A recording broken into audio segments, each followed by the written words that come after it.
of the Dolly Vlog Hop.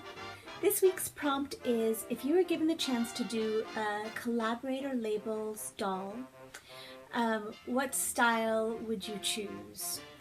The question's a little bit more involved than that, but that's the gist of it. And I think what I would love to see would be a Pullip and a doll, and maybe the whole line, a taeyang as well, based on characters and icons and fashion of the 1920s and 1930s.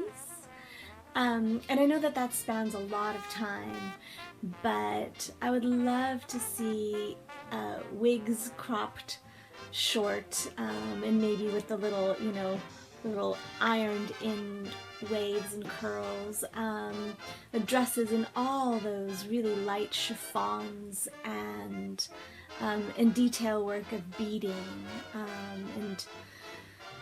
and of course headpieces.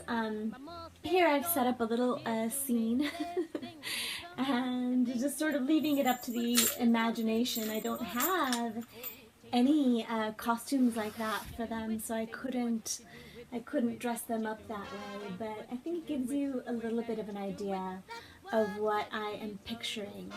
The artist that I would choose, if I could, to do the face-up and to really bring a character of this era to life would be Karolin Felix. I'll put some photos here of some of her gorgeous face-up work. I think she does a marvelous job of really capturing that vintage coloring in the makeup, the very full lips, this very luscious, feminine style. You can see here in comparison the style of the makeup of that era, as well as Karolin's style. And I think that she would just do a fabulous job. And for the fashion, a recent huge inspiration would be some of the couture and costuming from Downton Abbey. Regardless of what you thought of the miniseries and how it went and how it progressed, I personally enjoyed it from start to end. But even if you didn't enjoy the miniseries, who could possibly say that the costuming is not absolutely incredible?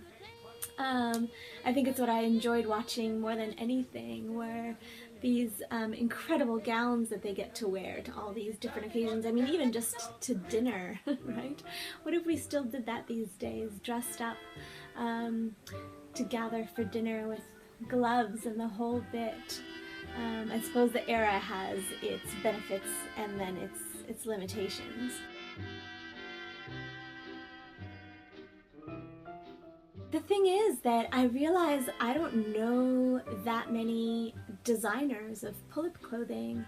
I know several artists that I have bought things from on Etsy, and photos that I've seen around Flickr, but I haven't seen very much, I haven't seen anything in this style at all.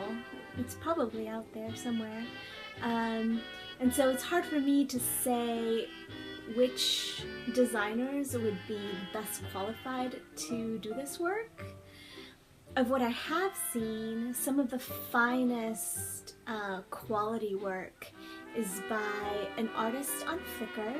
She goes by Trisquette, and I will put a link to all of these artists below. I emailed and asked them specifically for permission to use their images, and they very generously let me use their images, so definitely there are links to them below. Please go see their fabulous work.